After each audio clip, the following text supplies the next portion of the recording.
ब्रह्मा जी कैलाश पर्वत पर गए देवता देवगणों के साथ और जाकर के भगवान शिव से प्रार्थना किया और भगवान शिव से 16 श्लोकों में शिव की स्तुति की और कहने लगे कि प्रभु तमेव भगवान नेतत् शिवः सत्या स्वरूपयो विश्वं सृजात प्रन्यासी क्रीडान ऊर्णपटो यथा। हे प्रभु आपकी लीला तो ऐसी है, कैसे? क्रीडान ऊर्णपटो यथा, जैसे मकड़ी, ऐसे मकड़ी की लीला है ऐसे आपकी लीला है। मकड़ी की क्या लीला है? मकड़ी जाला से अपना घर बनाती है अपने जाल से, और जाल बनाने के बाद फिर मकड़ी जब चाहती है उसी जाल को अपने अंदर फिर से समेट लेती है। ठीक, मकड़ी जाल बनाती है और जाल बनाने के बाद जब तक इच्छा रहती है तो उस जाल को बनाए रहती है और फिर जब चाहती तो उस जाल को फिर से अपने अंदर समेट लेती है। प्रभु ठीक उसी प्रकार से आपकी है माया। आप भी जब चाहते हो वह जो चाहते हो वैसा ही करते हो। आप भी सृष्टि की संरचना करते हो और जब फिर आते हो तो सृष्टि का संहार कर देते हैं। और आप तो दंड भी अगर देते हो तो सुधार करने के लिए, आप अगर दंड भी देते हो तो सुधार करने के लिए दक्ष से गलती हो गई आप उसको क्षमा कर दीजिए। भगवान शिव तो आशुतोष नाम ही है। आशुतोष मतलब जो शीघ्र ही प्रसन्न होकर हो जाए उसी का नाम है आशुतोष। आशु मतलब शीघ्र, तोष मान प्रसन्न, जो शीघ्र ही प्रसन्न हो जाए वही आशुतोष। भगवान शिव प्रसन्न हो गए। शिव प्रसन्न हो गए। शिव जी कहने लगे देखो दक्ष का तो सिर जल गया है, दक्ष का तो सिर जल गया है, और जब सिर जल गया है इनका सिर कैसे मिलेगा? एक कार्य करो कि बकरे का सिर काट करके अश्वनी कुमारों से कह दो कि इनके सिर पर जोड़ दो। तो अश्वनी कुमार ने एक बकरे का सिर काट करके दक्ष प्रजापति के सिर पर जोड़ दिया। इसलिए कि नंदीश्वर ने श्राप दिया था कि हे दक्ष प्रजापति, तुमने जिस मुख से शिव का अपमान किया है मैं तुमको श्राप देता हूं कि तुम्हारा सिर बकरे का हो जाए।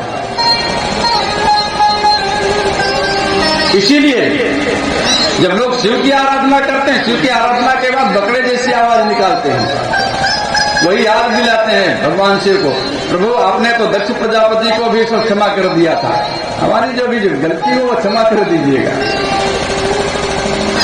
और कहने लगे कि जो भग देवता हैं, भग देवता की आंख फूट गई थी, कहे ये मित्र देवता की आंख से देखेंगे, इनको दिखाई पड़ेगा, लेकिन इनकी अपनी आंख से नहीं दिखाई पड़ेगा, दूसरे की आंख से दिखाई पड़ेगा। इसमें थोड़ा सा समझने की बात है। कभी कभी ऐसा हो जाता है कि हम दूसरे की बात सुन लेते हैं, उस पर ज्यादा विश्वास हो जाता है, लेकिन जो हम जानते हैं उस पर विश्वास कम होता है। यही है दूसरे की दृष्टि से देखना, यही तो है दूसरे की दृष्टि से देखना, और क्या है? भग देवता अपने मित्र देवता की दृष्टि से देखेंगे। तूफा ऋषि जो है, जो इनका दांत टूट गया है, यह जो यजमान जो पूछ के इनको खिला देगा वही खाएंगे, इनको दांत नहीं मिलेगा, इनका पेट भरेगा, लेकिन जो इनको पीस करके खिला दिया जाएगा उसी से इनका पेट भरेगा। और उसमें यज्ञ में जितने भी और आचार्य इत्यादि हैं जिनका अंग भंग हुआ है, जाओ मैं आशीर्वाद देता हूं, उनका वो सब ठीक हो जाएगा, और जाकर के फिर से यज्ञ करो। फिर गए और जाकर के फिर से यज्ञ किया। यज्ञ करने के बाद फिर से दक्ष ने भगवान शिव से क्षमा मांगी, कहा प्रभु मैं तो आपका पुत्र ही हूं, अज्ञानतावश मुझसे गलती हो गई, अगर पुत्र से गलती हो जाए तो पिता का यह परम कर्तव्य है कि वह क्षमा कर दे, और पिता अगर पुत्र को दंड देता है तो इसलिए दंडित नहीं करता कि उसकी गलती है, गलती सुधर जाए, फिर से गलती न हो, इसलिए पिता पुत्र को दंड देता है। तो हमसे एक बार गलती हो गई, आपने दंड दिया, आपने हमको सुधार दिया, और आपकी आप तो गलती सुधारने के लिए ही दंड देते हैं। इस प्रकार से शिव से प्रार्थना किया, भगवान शिव की कृपा से यज्ञ संपन्न हुआ। बोले वृंदावन बिहारी लाल की। इस प्रकार से अब आकुति, देवहूति और प्रसूति के वंश का वर्णन हो गया।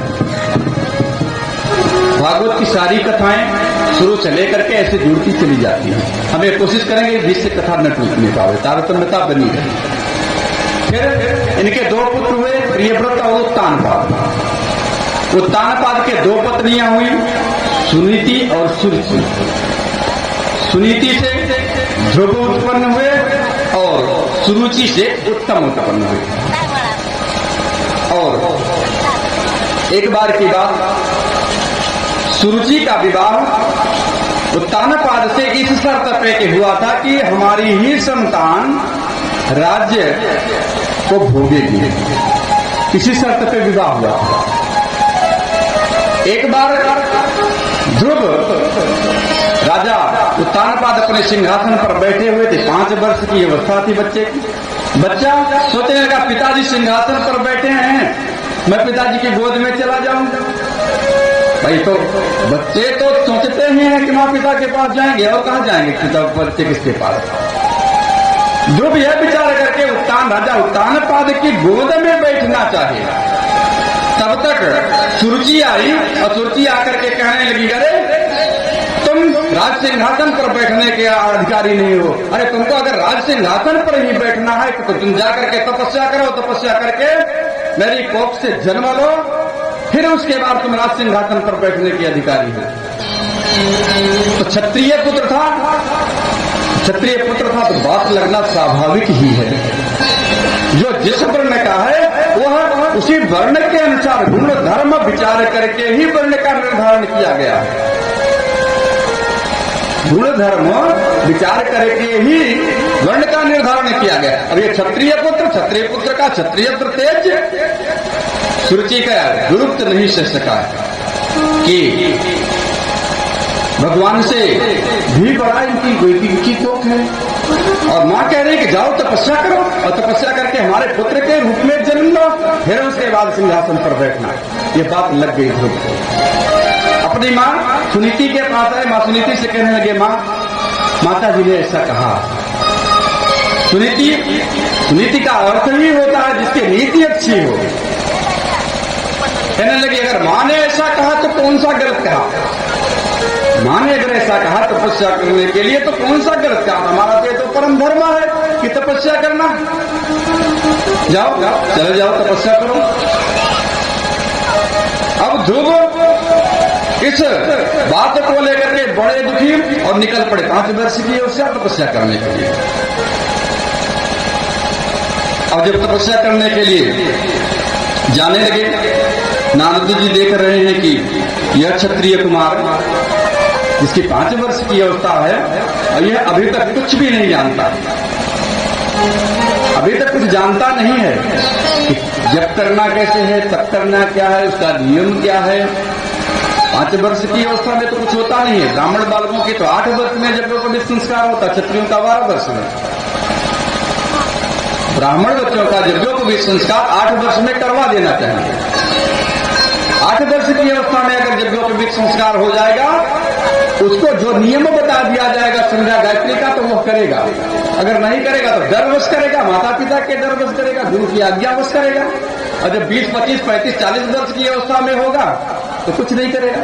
हम गए लखनऊ यज्ञोपवीत संस्कार करवाए तो आधा ही यज्ञोपवीत संस्कार हुआ था। कहे तो उसमें बीच में स्नान करवाया जाए, कहे जाओ स्नान करके आओ। स्नान करने गए तो आप जनेऊ रखे तब आए।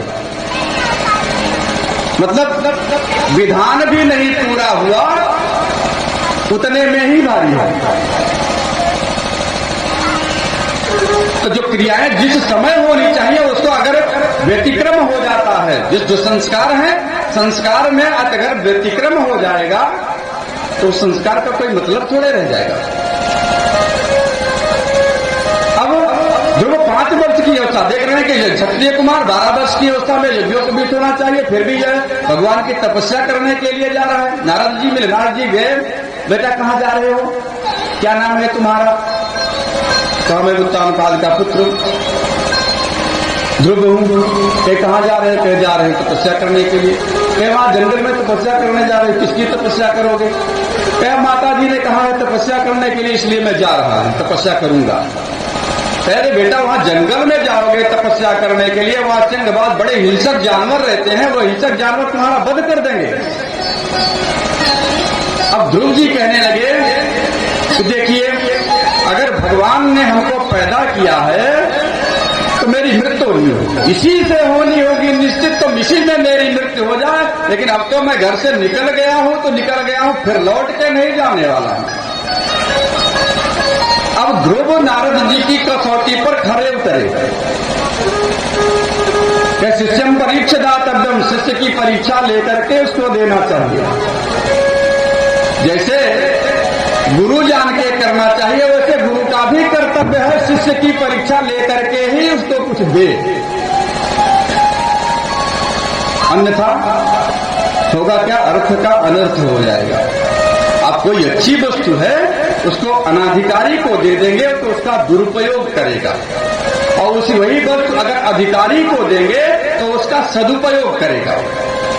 बहुत सारे मंत्र में मार्ग प्रयोग होते हैं, उनको मंत्र को तो जानने की आवश्यकता है, उनको मंत्र जाने, लेकिन मंत्र जान करके भी हम उसका प्रयोग न करें, या उसकी विशेष परिस्थिति में उसका प्रयोग करने की आवश्यकता हो तभी प्रयोग किया जाए, यह बात है। तो इसलिए गुरु का भी कर्तव्य है शिष्यम परीक्षा दातव्यम। पहले नारद जी ने ध्रुव की परीक्षा ली, और परीक्षा लेने के बाद जो समझ गए कि हाँ यह मानेगा नहीं, यह तपस्या करने जाएगा और यह तपस्या करेगा, तो नारद जी ने द्वादशाक्षर मंत्र का उपदेश कर दिया और भगवान का के स्वरूप का वर्णन कर दिया, भगवान कृष्ण के स्वरूप का वर्णन कर दिया कि भगवान श्री कृष्ण का स्वरूप ऐसा, मोर मुकुट लगाए रहते हैं, कमर में फेटा बांधे रहते हैं, बांसुरी लिए रहते हैं। भगवान कृष्ण के दिव्य स्वरूप का वर्णन कर दिया। इसी कह जाओ और जाकर के तुम इसी स्वरूप का चिंतन करना, इसी और यह जो मंत्र हमने बता दिया इसी मंत्र का जप करना। मंत्र मिल गया, ध्यान करने की विधि मिल गई, अब तो जप करने की बात रही। अब ध्रुव जी मधुबन में गए, वहां जमुना जी के किनारे स्नान किए, स्नान करके एक वट वृक्ष के नीचे बैठ करके भगवान नाम का सहारा लेकर के भगवान का नाम जपने लगे। आइए हम लोग भी थोड़ा सा नाम का भगवान नाम सहारा लेते हैं। लाखों सुधर गए हैं, तेरा नाम रटते रटते लाखों सुधर गए हैं, तेरा नाम रटते रटते लाखों सुधर गए हैं, तेरा नाम रटते रटते लाखों सुधर गए हैं, तेरा नाम रटते रटते लाखों सुधर गए हैं, तेरा नाम रटते रटते लाखों सुधर गए हैं, तेरा नाम रटते रटते। अरे तेरे द्वार आ गया है, तेरे द्वार आ गए हैं, तेरा नाम जपते जपते तेरे द्वार आ गए हैं, तेरा नाम रटते रटते लाखों सुधर गए हैं, तेरा नाम जपते जपते।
नारद भीतर गए हैं, गुणगान करते करते नारद भीतर गए हैं, गुणगान करते करते आँखों तुझर गए हैं, तेरा नाम जपते जपते आँखों तुझर गए हैं, तेरा नाम जपते जपते।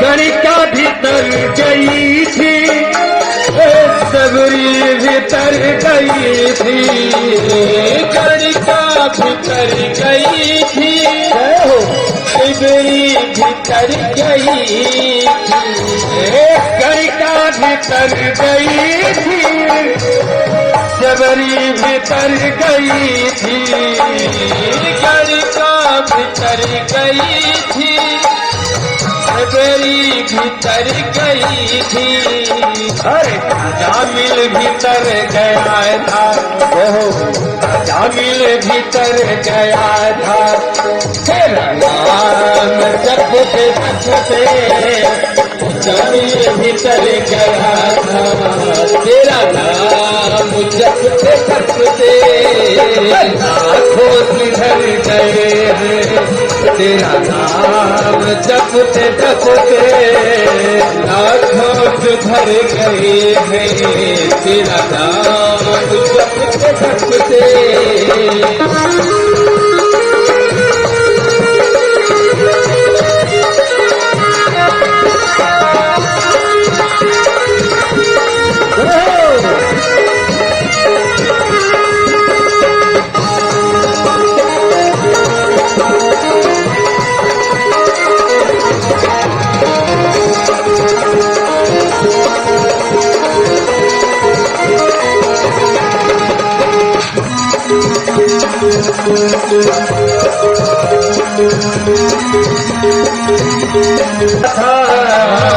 पाली भीतर गया था, सुग्रीव भीतर गया था, अरे पाली भीतर गया था, सुग्रीव तर गया था, पाली भीतर गया था, सुग्रीव तर गया था, रावण भीतर गया था, रावण भीतर गया था, संग्राम करते करते रावण भीतर गया था, संग्राम करते करते आँखों किधर गए हैं, नाम जपते जपते वो लाखों सुधर गए हैं, राम रखते रखते लाखों सुधर गए हैं,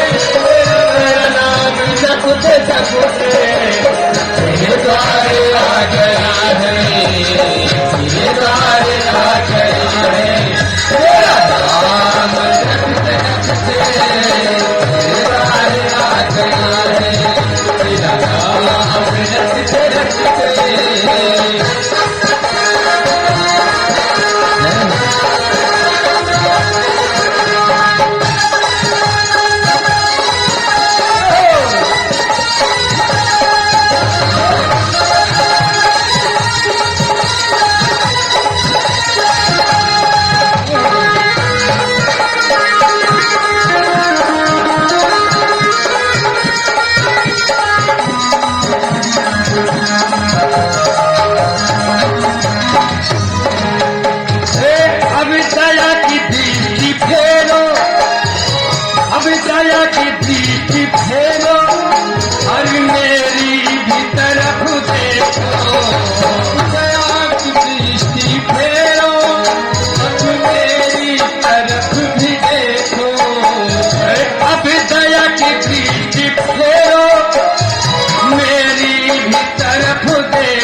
शरीरों, बहुत दिन से प्रभु जी इंतजार करते करते मैं थक गया हूँ।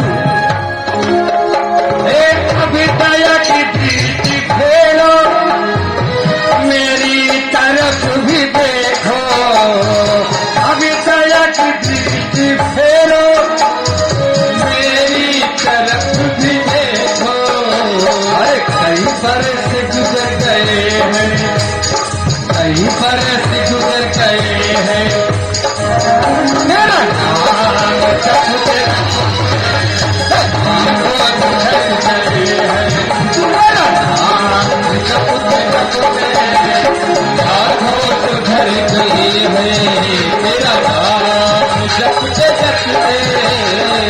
जपते लाखों सुधर गए हैं, तेरा नाम जपते जपते लाखों सुधर गए हैं, तेरा नाम जपते जपते सारे आ गया हूँ, सारे आ गया हूँ, तेरा नाम जपते जपते सारे आ गया हूँ, तेरा नाम जपते जपते सारे आ गया हूँ, तेरा नाम जपते तेरा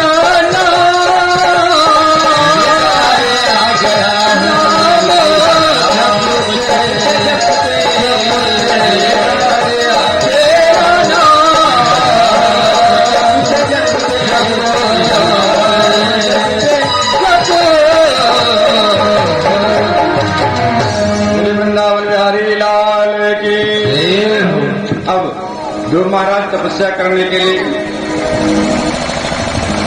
यमुना जी के किनारे बट वृक्ष के नीचे बैठ गए और कहते हैं कि जब ये तपस्या करने लगे तो किरांते किरांते कपित्थ बदनासना आत्मवृत्तानुसारण मासम निन्ने अर्चयन हरि। तीसरे रात्र ये कैथ नहीं खाना चाहिए।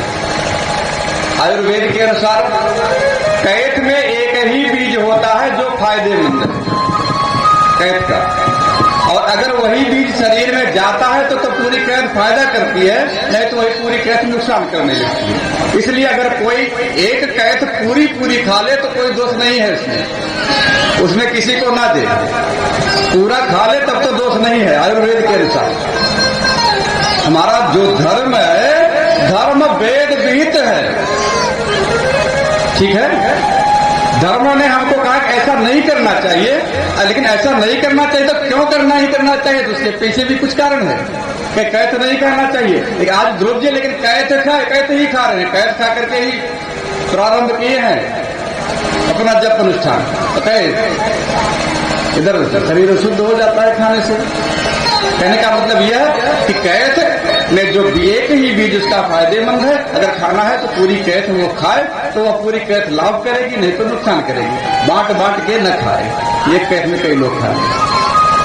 अब ध्रुव जी तो जंगल में अकेले तपस्या करने, दूसरे को देने लेने की कौन सी बात खड़ी होती है। तीसरे दिन कैथ और बेर का फल खा करके 1 महीने तक तपस्या की। फिर जब दूसरा महीना आया तो छठे दिन सूखे हुए पत्ता खाते, और ये सूखा पत्ता खा करके फिर तपस्या किए। फिर तीसरा महीना आया, तीसरे महीने में 9वें दिन अभक्षा कुछ नहीं खाते, केवल 9वें दिन वायु का सेवन करते, 9वें दिन सांस लेते। तीसरे महीने यह है तपस्या, भगवान के प्रति अटूट विश्वास। समाधि लगने लगी तीसरे महीने में, और जब समाधि लग जाती तो फिर सांस की क्या आवश्यकता है, तो सांस के द्वारा प्राण को खींच के ब्रह्मांड में रख दिए। जो शरीर के सेल पावर है वो सेल पावर सुरक्षित रहती है विज्ञान के दृष्टि से, जिसको सेल पावर कहते हैं।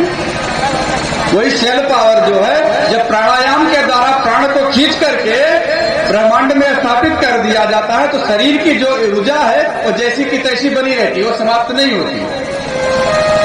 जब वह ऊर्जा कभी कब नष्ट होगी, जब हम उसका व्यय करेंगे।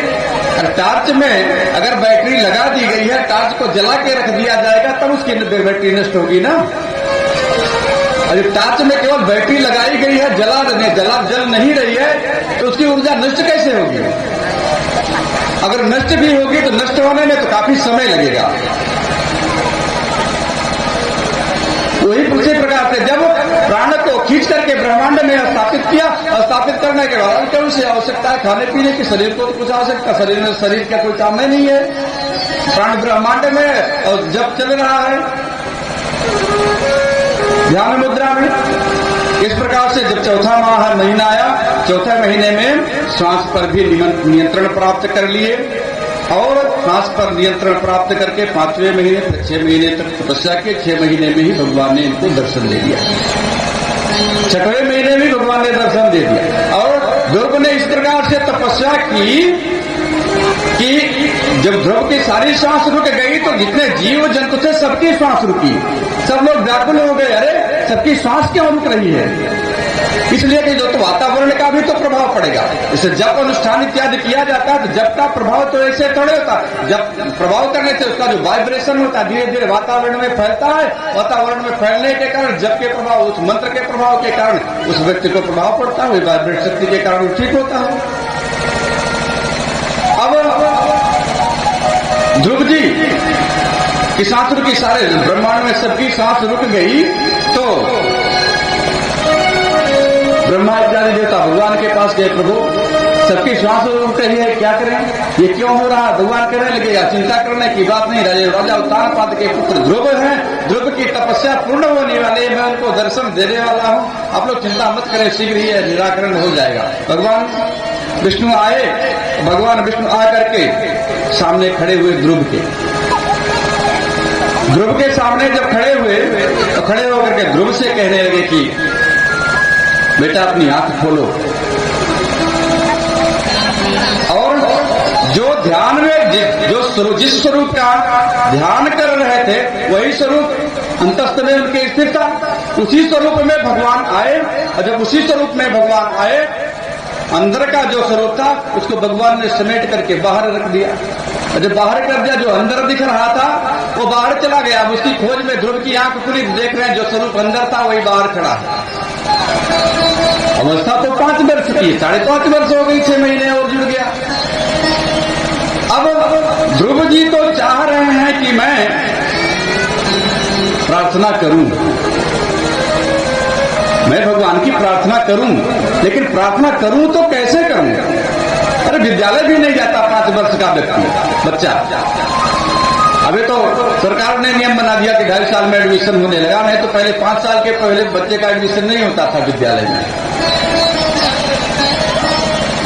तो आज 5.5 वर्ष की अवस्था, ध्रुव विद्यालय भी नहीं गए, वो तो नारद जी जैसे गुरु का उपदेश मिल गया जिसके कारण भगवान की प्राप्ति हो गई।